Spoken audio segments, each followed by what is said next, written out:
Got a little feedback, but we'll work that out. Hello, ladies and gentlemen. Thank you for coming out to the Ybor City Jazz House. My name is Corey Curry. I am the founder and CEO of the Bay Area Urban Chamber of Commerce, which will be coming in 2017. Today I have my co-host, the world famous Mr. Pete Edwards. Don't say that too loud. Hello, everybody. I'm Pete Edwards, host of the Let's Talk About It show, heard every Saturday morning at 11 a.m. on WTMP 1150 radio, and also named this week as the new Community Affairs Director at WTMP. So we're going to be trying to do some more things, and glad you came out. Correct? Today we have with us the Mr. Eric Seidel. For you guys that don't know Mr. Seidel, he is a world famous TV reporter. Please. Thank you. Consumer reporter, as they call it. I'm going to let him introduce himself. I'm going to let him introduce what he's running for, and then we'll start asking a couple questions. Sure. Well, Corey, I've been the consumer lawyer here in the Tampa Bay area for 2 decades. I started in 1991 and I left TV in 2010 because of the developments in the television business. But while I was on, everyone knew me and continues to know me as the consumer lawyer. In other words, I will help people who need help, people that are having trouble with their cars or their appliances or anything in which there's a consumer type of issue, or even against the government or big business. I was there to help, and I continue to be. Well, we're going to talk to Eric a little bit and get to know him a little more. So tell me, are you born and raised in Tampa? Where are you from? I'm actually from South Florida. And I went to the University of Miami, got my undergraduate degree there, got my law degree from Nova Southeastern in Fort Lauderdale, and then in 1991 I moved right up here to get my job at Channel 13. So that's when I started here at Channel 13, and been here ever since. So about 25 years right here in the Bay Area, and helping people as best that we possibly can. Will you tell everybody exactly what you're running for? Sure. I am running for Hillsborough Clerk of Court, and it's the position which is in charge of the entire legal system, the courthouse, and is also the CFO or comptroller for the county. And I found that in my course of practice after I left Channel 13 that a lot of consumer help can be provided through that office. Plus I heard a lot of attorneys having trouble with that office, so I decided that another way to give back to the community would be to run for this particular office. So I'm hoping to bring some positive consumer awareness and consumer service to the courthouse. People that wait on a long line find out they've waited all there, got to the end, find they were in the wrong line, that sort of thing. We can change that, and we can help people.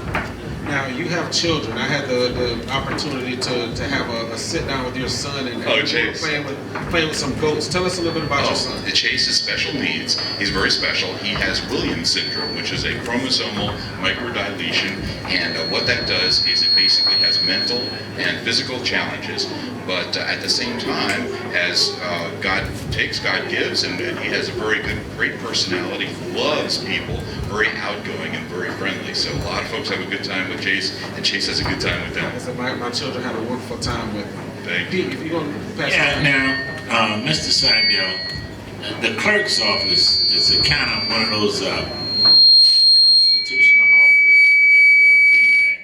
Just a minute, let's see where we're getting the feedback from. Okay.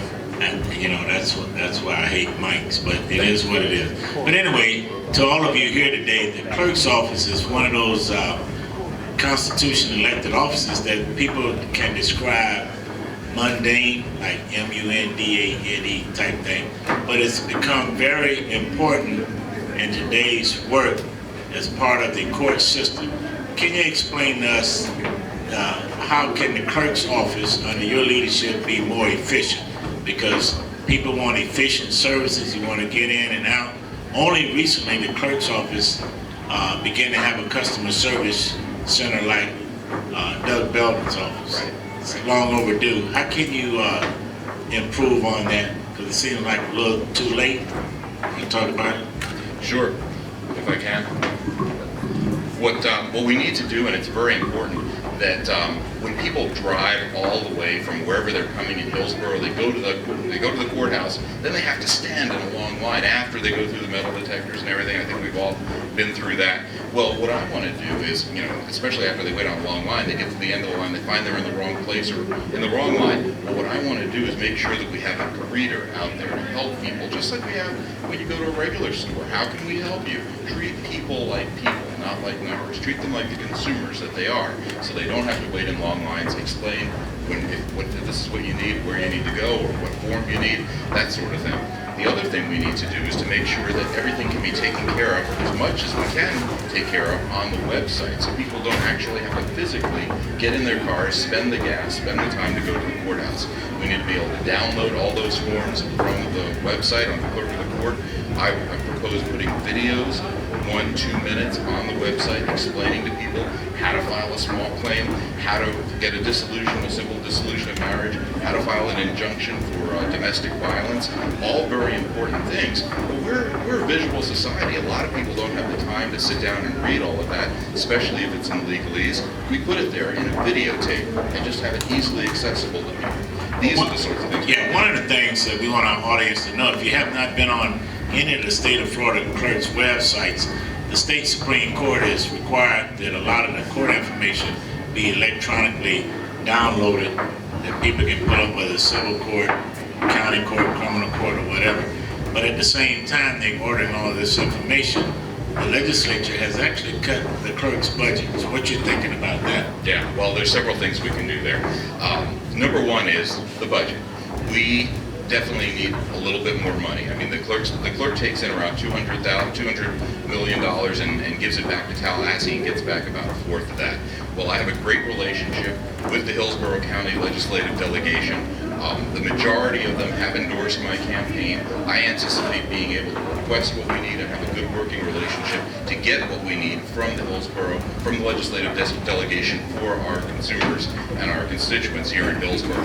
That aside, what we need is efficiency as well. We need to make sure, I've seen the flow charts and how they go. Currently, I think a lot can be made more efficient.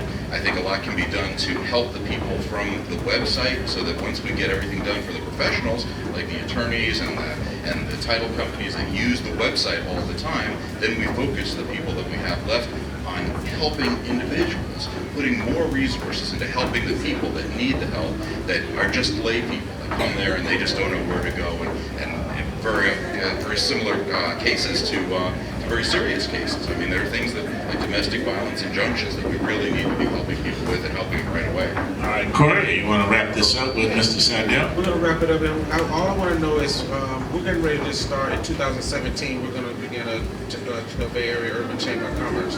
How could we come to you, and what type of things could you offer to help the business community? Several things. Well, one, I commend you. That is a fantastic venture. I think it's important for the urban community to have a Chamber of Commerce. And one of the important things for a Chamber of Commerce is to make sure that there are open doors, open lines of communications, which is something that I promise, to have an open door as clerk of court. I think many people are having trouble getting through to people in government these days, and I go to just about all the meetings. I go to all the bar association meetings and the chambers of commerce. So people see me. I'm very touchable. I'm used to dealing with the public. Certainly a Chamber of Commerce would have great access. And the chamber, the members of the chamber know that consumer service is what brings people to a business, and that's how you make money, by providing excellent consumer service, and that's what I know about. So I think we'll be able to work together terrifically. Yeah, that sounds awesome. Thanks, Corey. In closing, if you want to just tell everybody in the audience and the audience that's going to be digital, what your campaign is about, what message you want to leave us with. My campaign is all about helping consumers, helping you if you need anything from the clerk of the court's office. And really, it affects all of us. It affects any type of license you may want, whether it's a driver's license or a marriage license or a passport, or whether you need to file any type of legal document or get any type of legal document. The clerk of the court's office has a tremendous amount of people that work in it and plays a tremendous role in your life. So I think it's very important for all of us to have somebody who is pro-consumer, and that's what I bring to the platform. Making sure that you get what you need and are not treated like a number, but treated like a person. Thank you, Mr. Seidel. It's a pleasure. Thank you. All right, let's give Mr. Seidel a hand as he steps down. And our next candidate, the lovely, we're going to take a break. As she come up, Miss Noreen Copeland-Miller, come on up there. That beautiful blue on. I think it's beautiful Zeta blue, is that right? Yes. All right, I'm a non-frat, non-sorority, but I like them all though. you know. And so, how do you describe that? Found Womanhood Scholarship. Vinyl Womanhood, Sisterly Love, and Scholarship. Those of you just coming in, this is the forum, one of the forums that WTMP will be co-sponsoring with different community groups throughout this campaign season. Please don't forget to support the Unity in the Community event on June the 12th. That is a big event right here in Ybor City over in Centennial Park. Join Marvin Knight and all of us for that. And as we get ready to prepare to introduce Ms. Copeland, we're waiting on them to check something out in the back. So are you nervous? Yes. She's nervous. I don't know why. No, I'm not nervous. All right. Let's see. How we doing? We ready? All right. 2 seconds. I'm really excited about being here. She's excited about being here. I thought it was because of me, but she's running a campaign. All right, Corey.